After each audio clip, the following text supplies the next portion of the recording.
나무 석가모니불.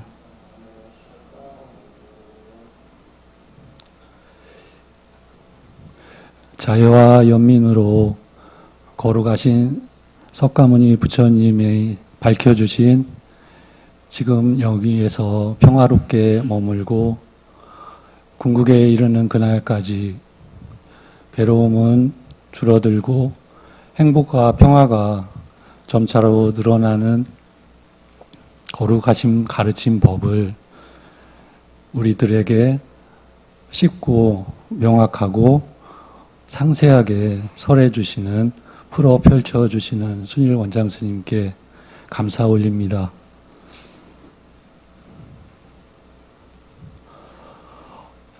개정의 팔정도를 더불어 닦아나가는 여정에서 모범을 보여주시고 격려를 해주시는 순일선언 불자 도반분 모든 분들께 감사드립니다.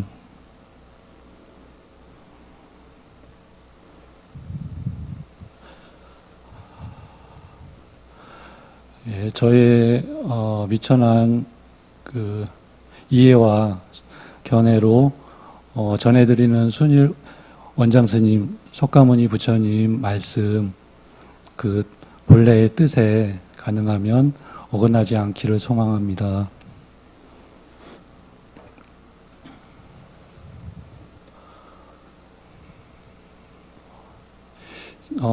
최근에 여러 가지 다양한 이슈가 있어요.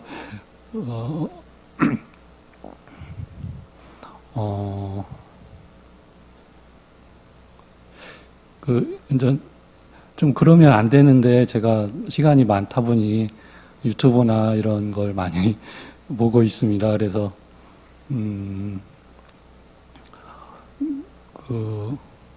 최근에 보통 고령 사회에 이런 이야기를 많이 하고 있어요. 우리나라 특히. 제가 본 바로는 지금 이번 세기 21세기에 최하 빈민국에서 최상의 선진국으로 도약한 유일한 나라가 대한민국이다라는 그런 기사 본 적이 있습니다. 그러면서 이제 삶이 많이 평화랑은 좀 다르고 편리해지고 그래졌다 이렇게 잘 알고 있겠죠. 뭐 그렇지 못한 분도 당연히 계시겠지만요. 그리고 또 이제 가족들 간에 어떤 독거 그런 분들도 많으시니까 1인 가족 그런 또 뭐 여러 가지 다양한 그런 변화들이 있는데 제가 오늘 이제 부처님 말씀, 순일 원장 스님 말씀 중에 마음은 늙더라도 늙고 병들더라도 죄송합니다. 몸은 늙고 병들더라도 마음은 늙고 병들지 말라라고 배워야 된다. 이 말씀을 같이 나누려 합니다. 부처님 말씀을 저희가 들은 분 또는 잘 듣지 않은 분이라도 이 말씀에 대해서는 그래 우리가 늙고 병들고 이렇게 몸은 죽음을 이르지만 마음은 그래서는 안 돼. 누구나가 다 공감할 거예요. 그런데 그거에 대해서는 또 사람마다 다 다양한 견해 또 이해의 깊이가 다를 거예요. 보통은 잘 모르는 경우 수에 마음은 들지 말라면 늘 막 즐거운 일, 기쁜 일을 찾아서 좀 마음이 어려지라는 그런 말씀인가 보다. 이런 의미로 해석할 수도 있다. 근데 부처님 말씀은 그런 것이 아니다. 저희는 좀 잘 알고 있어요.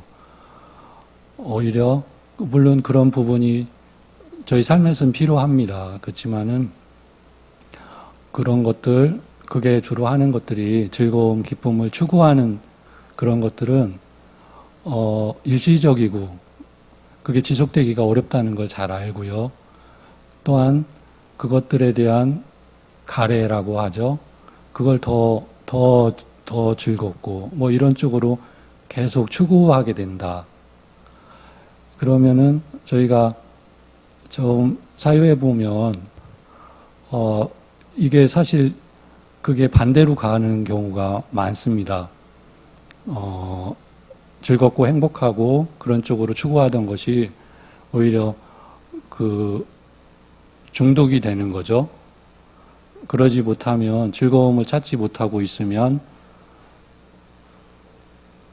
지금 마음이 이렇게 평화롭지가 못하게 됩니다. 그게 경전에는 그 원숭이가 이 나무에서 저 나무까지로 가만히 있지 못하고 왔다 갔다 하는 그런 비유를 하셨지요. 그래, 그거는 그 답이 아니구나라고 저희가 알 수 있습니다. 그래, 그 반대로 그렇지만 그러면 마음이 늘지 않는다는 거 이게 언뜻 와닿진 않지요. 다소 추상적인 말씀이시니까요. 그래, 몸으로 보았을 때 몸이 지치고 피곤하고 그러면은 이게 이제 늙고 또 병들고 그런 거죠. 힘든 거.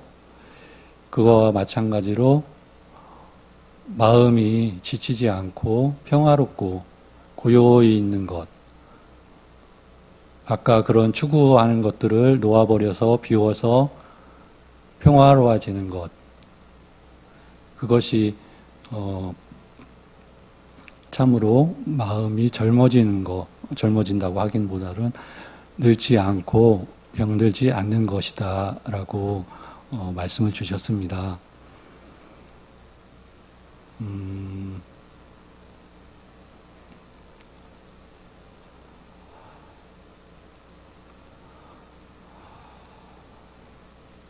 그래, 그렇다면, 그 말씀이 이해가 되면, 그러면 정말로 어떻게 하면 더 마음을 비우고 평화로워질 수 있을까 하는 방법이 중요하죠. 그 방법을 모르면 좀 곤란한 거죠. 그래, 저희는 참 잘 알고 있습니다. 많이 잘 배웠기 때문에 제가 이해한 바로 저희는 그 마음이 구체적이지가 않고 좀 추상적인 단어잖아요. 먼저 마음은 의식, 우리가 생각하는 의식과 그 생각을 띄워주는 그 저장되어 있는 무의식으로 나누어 볼 수 있다. 그래, 의식에서는 내가 관심 있고 좋아하고 내가 싫어하고 욕망과 저항하는 것들에 늘 포커스가 맞춰져서 되어 있는 거죠. 눈 뜨자마자 잠들 때까지. 그런데 무의식은 그 전체 내가 의식하지 못하는 뭐 주변의 상황이랄까 전체를 보고 있다 그러셨지요. 그 예로 운전 뭐 교통사고를 당했다든가 그러면 정신이 없으니까 어떻게 대처할지 모르고 정신이 없어서 나중에 최면이나 고요하게 이렇게 마음 속으로 들어가니까 어떤 차 번호가 이렇게 보여지더라. 이런 식으로 하면 의식이 그때 잡지 못했던 거, 인식하지 못했던 것들이 무의식에서는 다 알고 보고 있다. 그렇게 말씀 주셨습니다. 그렇다면은 저희가 일상에서 많이 그 어려움을 겪고 있는데 다양한 방법으로 그 어려움을 해결하기 위해서 노력을 하지만 통론적으로는 산란한 우리의 마음이 고요해지면 순일 원장 스님께서 무의식 상태가 된다. 물론 그 무의식 상태가 점점 더 깊어진다. 그리고 궁극에는 그 무의식도 초월한 본성이라고 하는 반야라고 하는 또는 청정공이라고 하는 것이 있다. 그렇게 저희가 들어 알고 있습니다. 그렇지만 그 깊이가 저희로서는 좀 어려운 부분이 있는 거죠. 계속 들어가는 거. 그걸 저희는 잘 알듯이 팔정도 개정회를 닦음으로써 그 여정에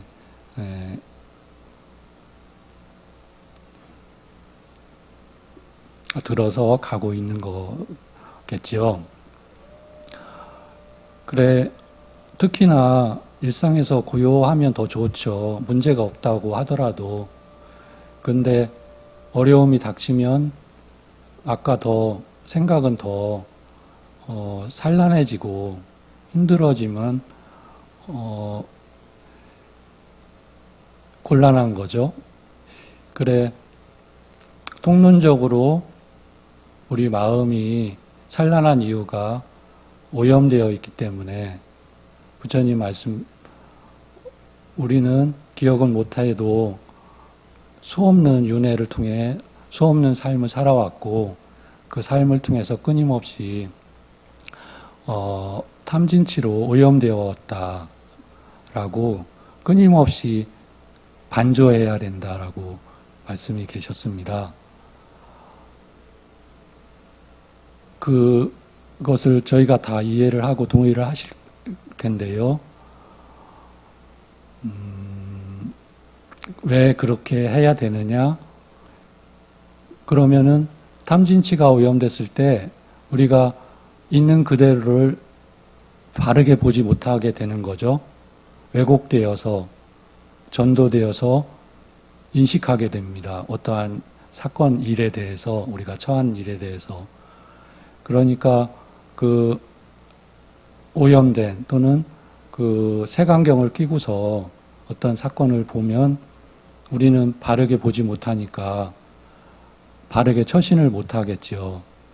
그래서 더 어려움에 더 빠져들어가는 거죠.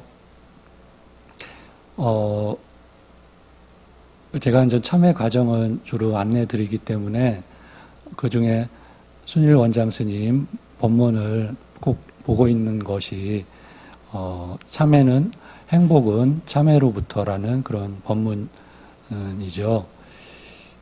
그 앞부분에 우리가 이제 곤란에 처했을 적에 예를 들어 늪에 또는 수영이 못하는 사람이 깊은 물에 빠졌다. 그렇게 된 그런 경우 수에 거기서 우리는 대부분 살려고 발버둥 치다가 더 깊이 빠져서 거기서 헤어나기가 거의 어려운 거고, 그나마 정신을 바짝 차린다면 내가 지금 몸이 막 발버둥 쳐봤자 의미가 없는 거지. 긴장을 놓아서 편안하게 있어보자. 그러니까 물 같은 경우에 물 위에 우리 몸무게가 이렇게 물 위에 떠오르는 거죠.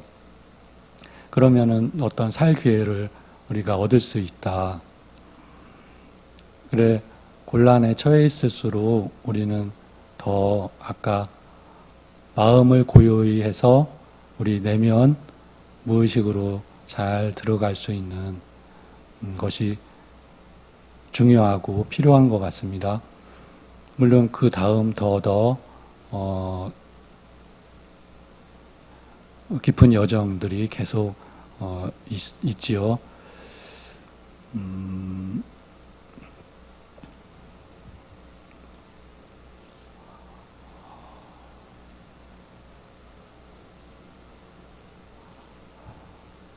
네, 그래, 그, 마음이 늙지 않는 그것은 일단은 순일 원장 스님께서 우리들이 집착이 너무 강하면 그 마음이 고요히 있을 수가 없다. 자꾸 추구를 하기 때문에 그래 없애기는 어려우니까 조금씩 줄여나가야 된다. 그래 잘 알듯이 탐에 머물러 남을 돕는 보시, 남을 해치지 않는 계율을 닦아나가야 된다. 그 말씀을 제가 좀 더 여겨보았는데요. 탐에 머물러가 이게 사실은 만만치 않은 거였는데, 이거 쉽다, 이렇게 좀 생각을 한 것이 아닌가, 제 스스로. 이게 만만한 게 아닌데 왜 쉽다고 생각했을까. 탐에, 그렇지 않은 경우 저희는 탐에 동요되고 완전히 강요돼서 정말로 헤어나기가 어렵지요. 그거는 이해가 됐는데, 이 탐에 머물러도 머리는 알고 있는데 안 되더라. 결국에 탐에 머물러 말씀은 보시와 계목이 없이 탐에 머물러가 안 된다는 그런 말씀이었구나. 그래서 보시와 계목이 하지 않는다면 이게 머리로 남아 있을 뿐이지 내 것이 될 수 없다. 그렇게 생각이 들었습니다.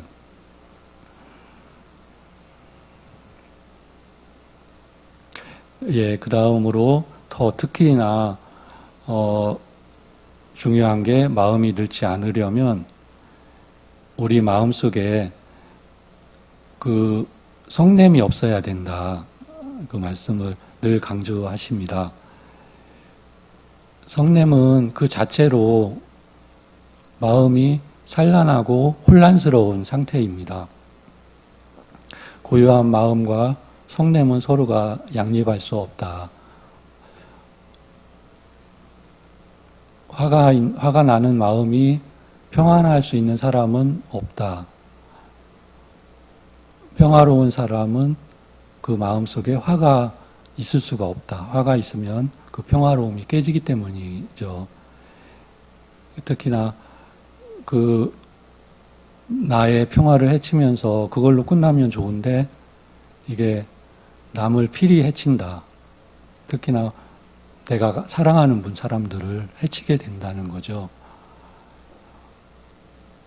그래, 탐의, 화의 그 위험성을 우리는 본문을 들으면서 많이 사유를 했고, 예, 그렇지만, 이 역시, 쉽지는 않지요. 그래, 일단은 남을 해치는 것까지 뭔가 말로 성냄을 표현해서 다른 사람을 해치고 눈에 보이게 그것까지는 하지 말라. 마음속에 아직은 화가 있을 수 있기 때문에 혹여라도 그런 행위 말을 했으면 참회로 얼른 그 죄를 덜어내야 된다. 그리고 그런 사유부터 화가 일어나면 내가 어떠한 원인으로 이런 마음속에 화가 일어났는가 잘 사유를 하고 또 이런 일이 닥쳤을 때 어떤 원인으로 이런 화를 냈으니까 그걸 줄여 나가야지. 주로 탐욕 때문에 화가 나는 거죠. 저희는 또는 견해에 대한 내 견해에 대해서 다른 사람이 반박을 하거나 다른 견해를 내세우면 화가 저희가 많이 납니다. 그래서 화는 어떠한 경우수든 비유로 손잡이가 없는 칼일과 같다. 상대를 찌르려고 움켜쥐기 때문에 내가 먼저 상처를 입게 된다. 그런 말씀 비유를 주셨고 있죠.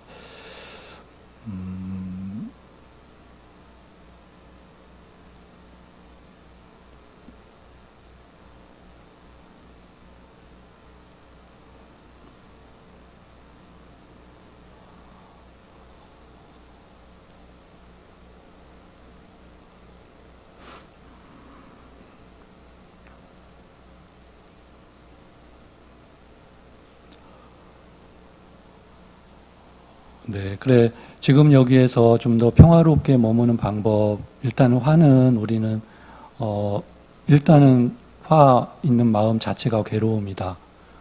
화는 우리가 좀, 어떠한 경수라도 내지 않자. 그리고, 탐에 머물러가 만만치 않은 거. 그래. 일단은 저희가 머리로는 알고 있어야겠죠. 그렇지만, 실천하지 않으면 참, 그것 역시, 큰 의미가 없다.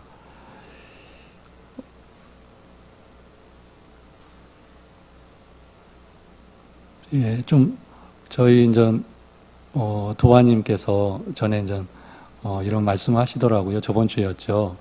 그, 친구분, 지인이 교회에 다 가시는데, 아, 요즘에 교회 그 신도분들 별로 안 온다. 서로가 우리 교회도 그렇다. 그런 말씀을 하신다.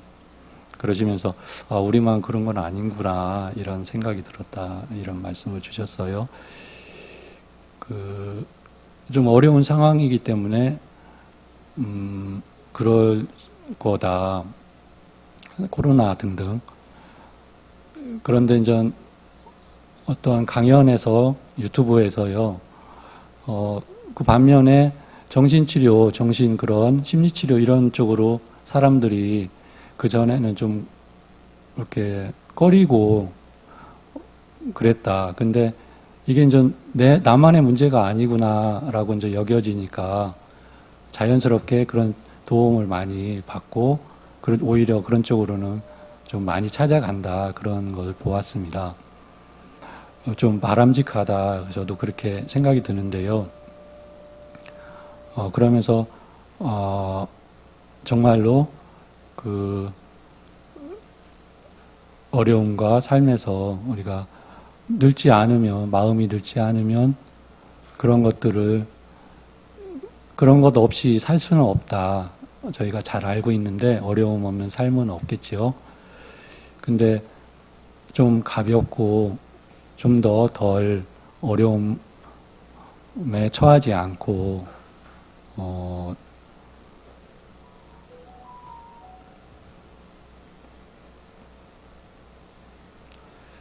예, 갈 수 있는 그런 방법을 저희가 배우고 조금씩 실천해 나가면 참으로 좋을 것 같다 여겨졌습니다.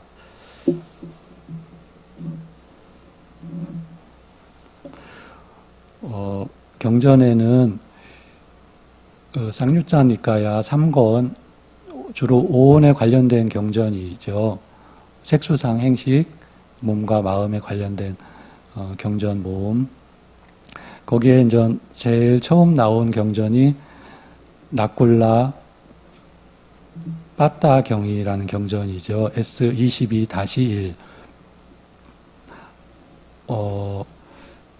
이분이 이제 나꼴라 빠따 그분과 그 부인이신 나꼴라 마타 두 분께서는 이제 경전의 주석에 보면 500생 동안 부처님의 부모님이셨고 500생 동안 큰 아버지 어머니셨고 500생 동안 작은 아버지 어머니셨다라고 이렇게 나오셨어요. 놀라우신 그런 분들이십니다. 그리고 제가 본 바로는 전 연세가 한 100살 정도 됐다 이렇게 어디서 보았어요. 여기 주석에는 나오진 않았어요. 그래서 그분께서 주석에 부처님을 그 지역에 오셔서 처음 뵐 때 무릎을 꿇으시면서 아들이여 왜 이제 오셨어요? 이렇게 말씀을 하셨다. 이렇게 나오시네요. 예, 한편으로 거룩하신 부처님께 아들이여 이런 말씀을 하실 수 있을까? 이런 생각이 들었는데 좀 이해가 된 게 앙구타라 니카야에 보면 가장 친근한 자 제일이 나꼴라 빠따, 나꼴라 마타 그 두 분이셨어요. 그러니 정말로 그분들이 부처님 전생들이 정말로 여겨져서 아들이여 이렇게 하셨겠다 여겨졌습니다. 그분 두 분에 관련된 경이 또 하나 있습니다. 두 분께서 부처님을 찾아뵙고서 놀라운 말씀이 또 계셨어요. 나콜라파타 그분께서 제가 그 나콜라마타 어머니 그 부인을 어릴 때 결혼을 해서 부부가 되었는데 마음으로도 이 부인의 뜻을 거스른 적이 기억이 없습니다. 그러니 행위로 부인을 거슬 수가 있었겠습니까? 이렇게 말씀을 주십니다.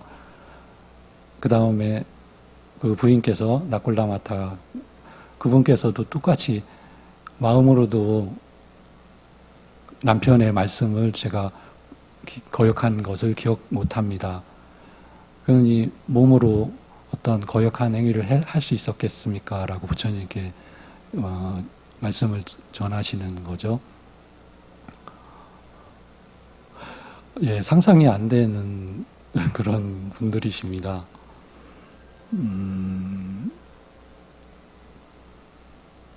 그러시면서 이제 부처님께서 저희는 다음 생에도 서로를 보기를 원합니다. 이런 말씀을 주시죠.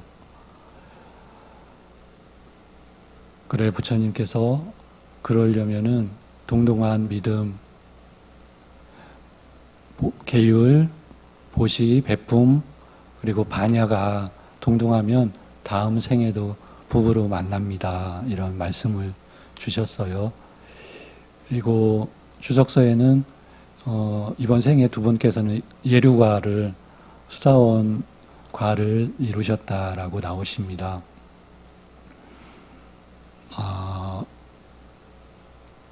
예, 저희는 참 너무 놀라운 건데 이런 분들 계시고 또 모델이 되겠죠. 저희가 지금은 아니더라도 닮아가야 되는 거겠다 이렇게 마음이 듭니다.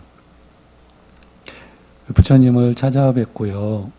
그러니까 100세 가까이 되셨다고 하셨으니까 세존이시여 저는 이제 늙어서 나이 들고 노쇠하고 연로하고 삶의 완숙기에 이르렀습니다.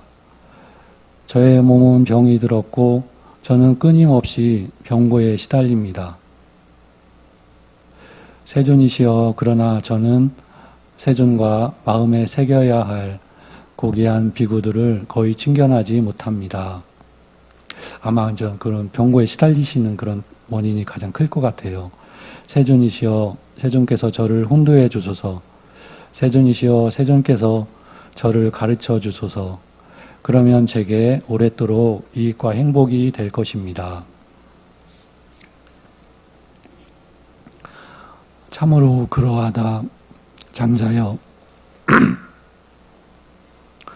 참으로 그러하다 장자여 그대의 몸은 고생이 가득하고 참으로 거치적거린다.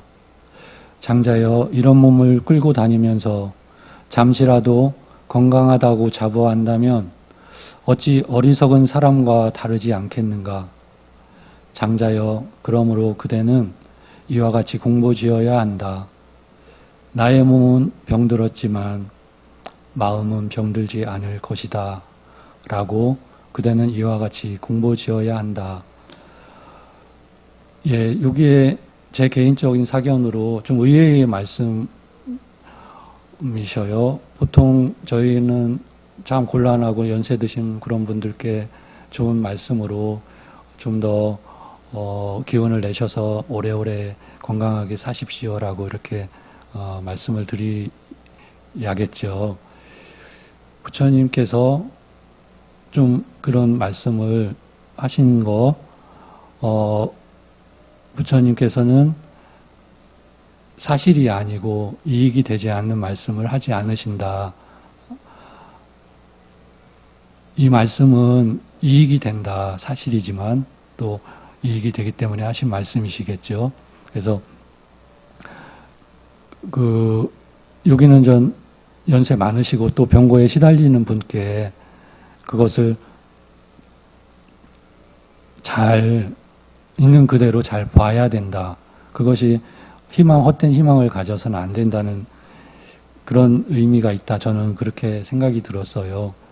그 어떤 강연에서 또 나온 말인데, 긍정적인 마음이 어떤 희망을 갖는 거, 그 전에가 있는 그대로를 수용하고 받아들이는 것이 긍정적인 마음이다. 이런 말씀을 하시더라고요. 아, 그렇겠구나. 우리는 긍정적인 마음을 늘 가져야 된다는 걸, 좋은 결과가 있을 거야. 이렇게 막연하게, 그렇게 바라는 마음이 긍정적인 건가? 이렇게 여길 수가 있겠죠. 그렇지 않다라고, 알 수 있었습니다. 아까 있는 그대로의 그 현실을 잘 알고 판단하고 받아들이면 거기에 가장 적절한 그런 대처를 할 수가 있기 때문이죠. 막연하게 어떤 희망을 가지고 했을 때는 그게 이제 안 됐을 때 너무 크게 실망하거나 지금 마음도 있는 그대로 보지 못하고 있기 때문에 이미 그 평화롭지가 못한 마음 상태겠지요. 예, 그래서 우리는 좀 아까 제 생각에 곤란에 처했을 때는 어떤 행동 어떻게 해야겠다 이런 거보다 좀 이 사건과 나를 좀 떨어져서 봐야 되겠다. 좀 잘 관찰을 먼저 해야 되겠다. 그래서 어떻게 하면 정말로 이익일까. 보통 곤란에 처했을 때 저희 마음 상태가 산란하기 때문에 어떤 것이 이익이고 어떤 것이 해로울지 모르는 마음 상태가 되잖아요. 그래서 일단은 좀 고요히 마음을 가라앉혀야 될 것 같아요. 네, 그래 부처님 말씀을 듣고 이렇게 나오셔요. 나오셔서 완전 사리푸타 존자님을 뵀죠. 사리푸타 존자님께서 관간이 너무나 이렇게 청정하시고 맑고 밝으십니다.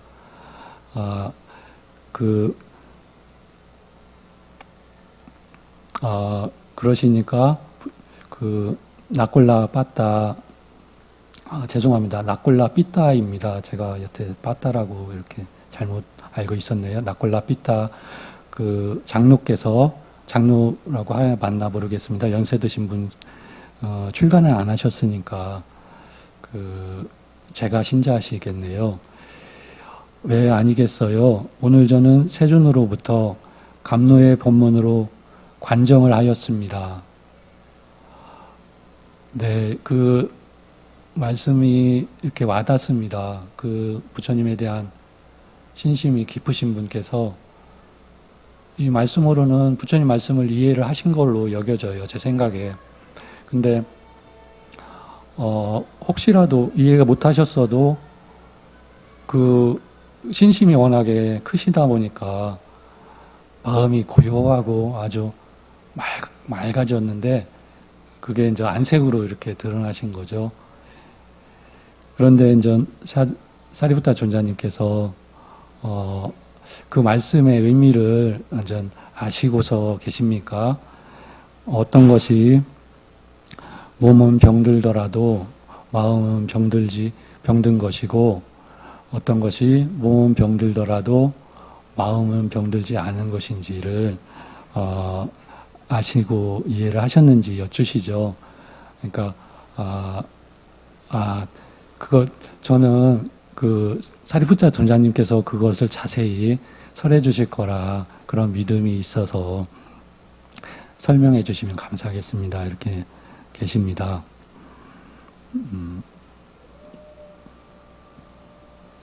네, 그래 사리푸타 존자님께서 오온 각각에 대해서 말씀하십니다. 그래서 여기서는 전 오온 중에 전 물질, 몸이죠. 몸에 대한 것만 살펴보겠습니다. 장자여, 그러면 어떤 것이 몸도 병들고 마음도 병든 것입니까?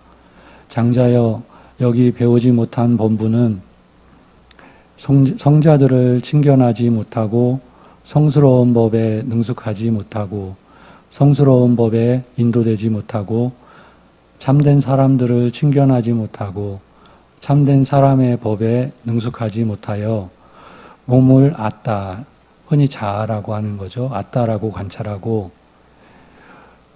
몸을 가진 것이 아따라고 관찰하고 몸이 아따 안에 있다고 관찰하고 몸 안에 아따가 있다고 관찰합니다. 그는 나는 몸이다, 몸은 나의 것이다 라는 견해에 사로잡힙니다. 그러나 이처럼 나는 몸이다, 몸은 나의 것이다 라는 견해에 사로잡힌 자의 몸은 변하고 다른 상태로 되어가기 때문에 그에게는 근심, 탄식, 육체적 고통, 정신적 고통, 절망이 생겨납니다. 느낌인식 의도, 식, 위냐냐까지 다 말씀을 주시죠. 그렇지만 잘 배운 성스러운 제자,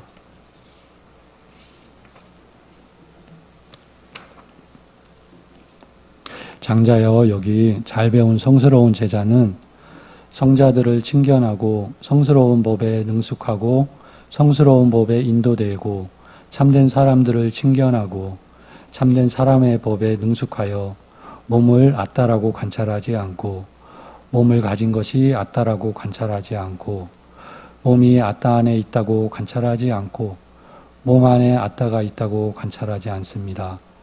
그는 나는 몸이다, 몸은 나의 것이다 라는 견해에 사로잡히지 않습니다.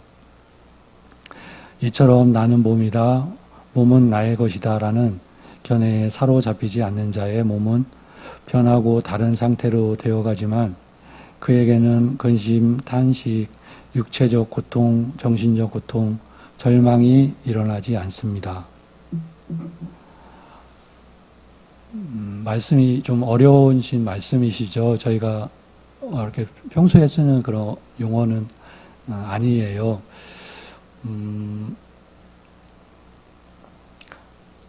여기 아따라고 하는 거는 힌두교에서 아트만, 그래서 불멸, 불생 불멸의 궁극의 존재로 이렇게 관용적으로 쓰는 용어라고 알고 있습니다.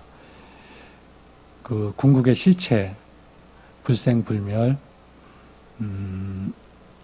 그래 부처님께서 아트만, 궁극의 실체를 법으로 삼고 귀의처로 삼고 법을 귀의처로 삼아서 머물러 해탈에 이르러야 된다, 그런 말씀이 계셨어요.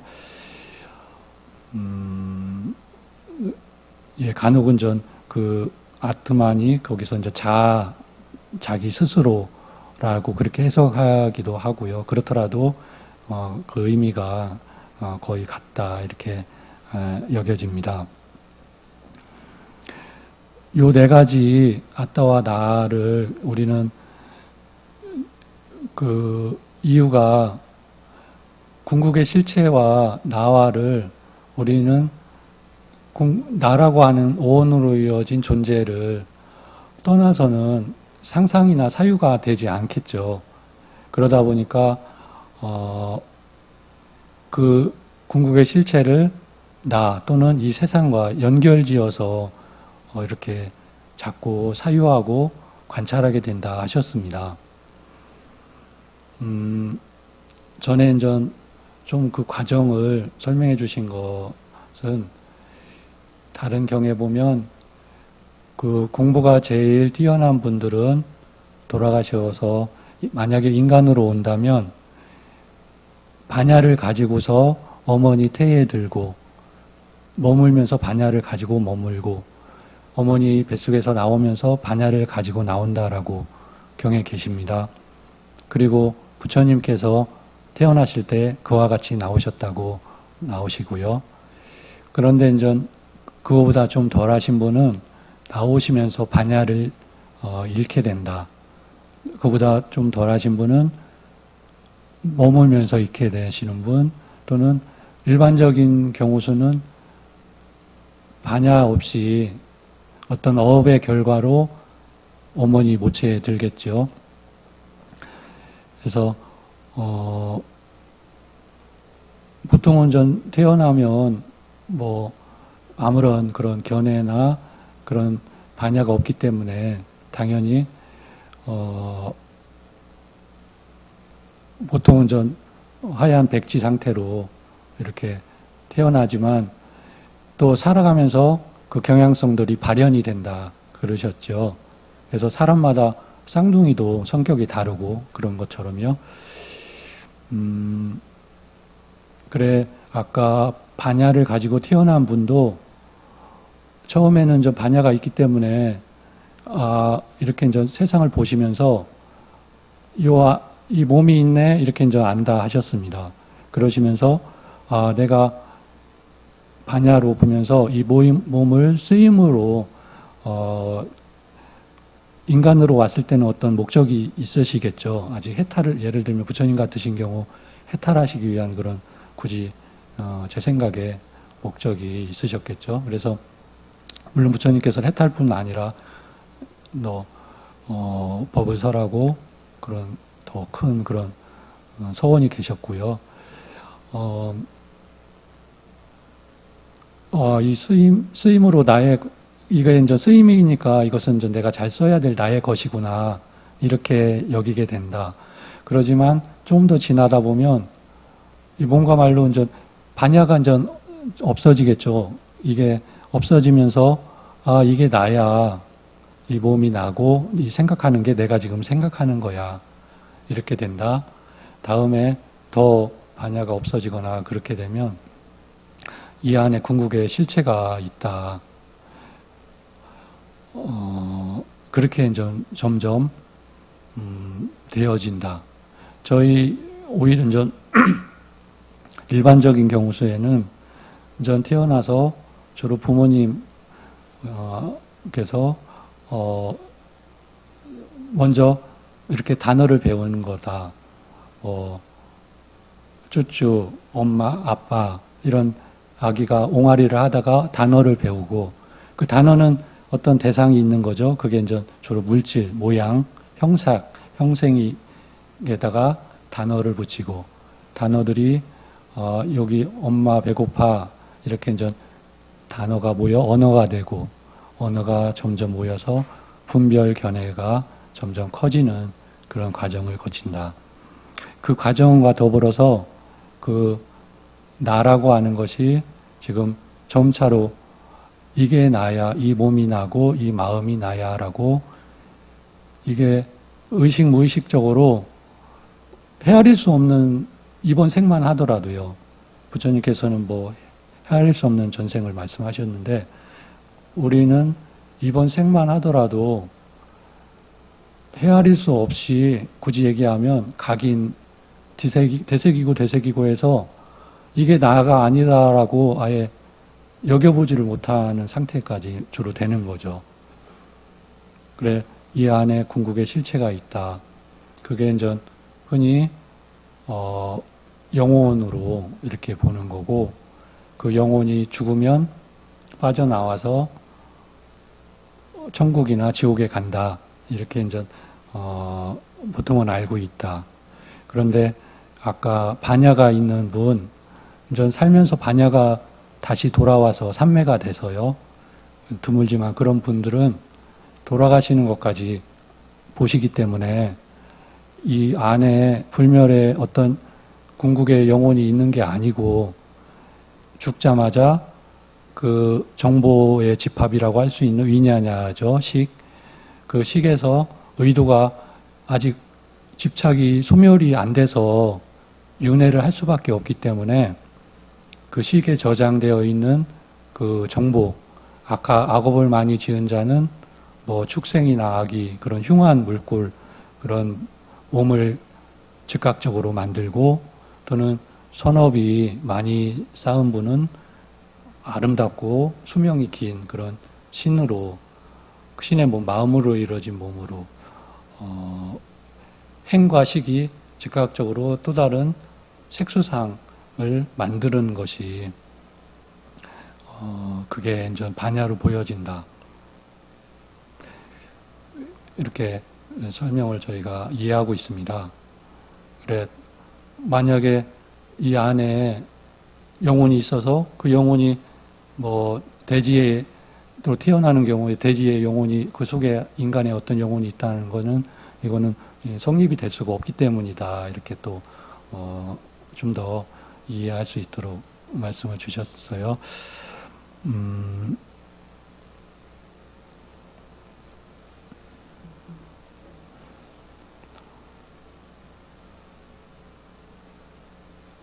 그래 저희가 이제 다시 그 반대로 저는 이 안에는 지금 이해를 법을 저희는 많이 들어서 궁극의 실체가 있는 것이 아니다라는 이해를 하고 있죠.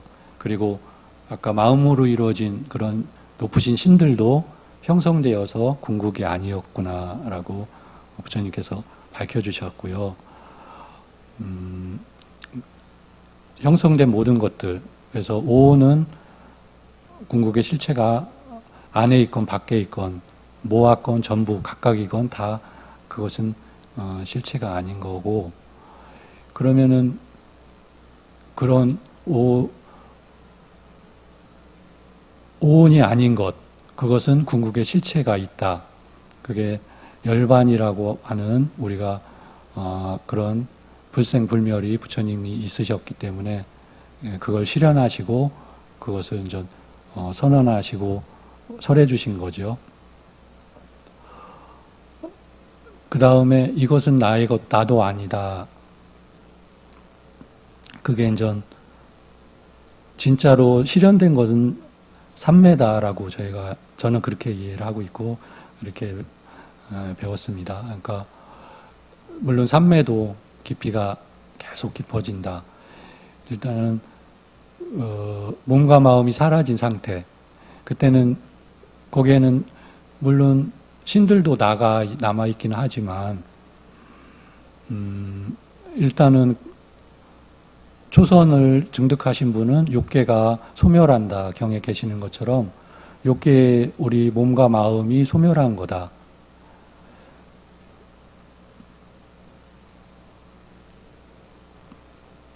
네, 그렇지만 전 미묘하고 참된 초선의 어떤 그런 몸을 갖고 계신 거죠. 그렇지만 그분도 삼매에서 나오면 똑같이 이런 욕계의 존재시기 때문에 아직 해탈을 더 못하고 하셨기 때문에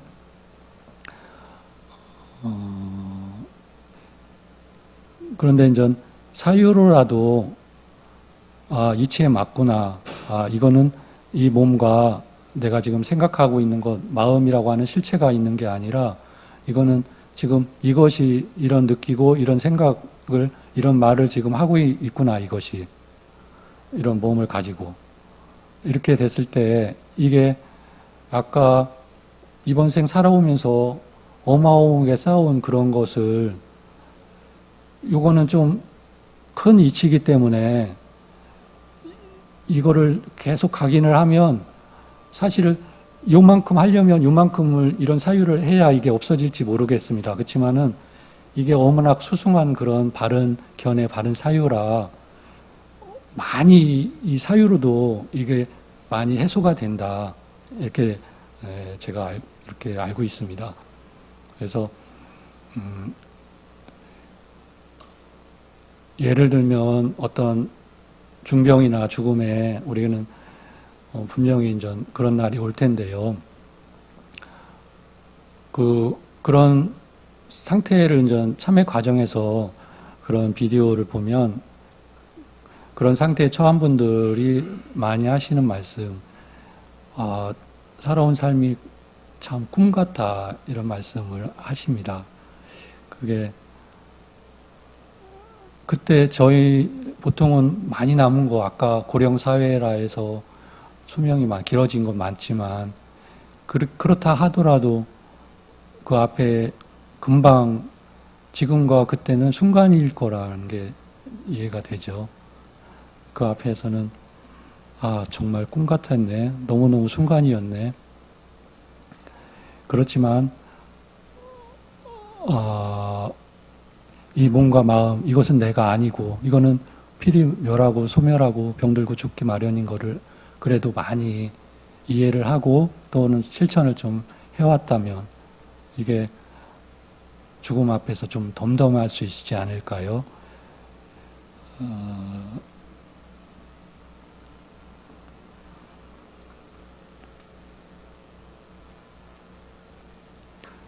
네, 내가 죽는다 이것과 이것이 죽는다 이거는 크게 다릅니다. 그 강도가. 네, 그 다음에 이것은 나의 것도 아니다. 이거는 이제 쓰임으로 우리가 사는 동안 특히나 해탈하지 못한 저희들은 얘를 잘 건강하게 잘 지켜서 좀 더 팔정도 닦아 나가서 지금 여기에서 좀 더 평화로워져야 되고 행복해지는 그런 여정을 가야 하겠죠. 늙고 병들고는 곤란하겠죠. 좀 더 물론 수승한 분들은 잘 하실 수 있겠지만 많은 경우 수는 참 곤란할 거라 여겨집니다.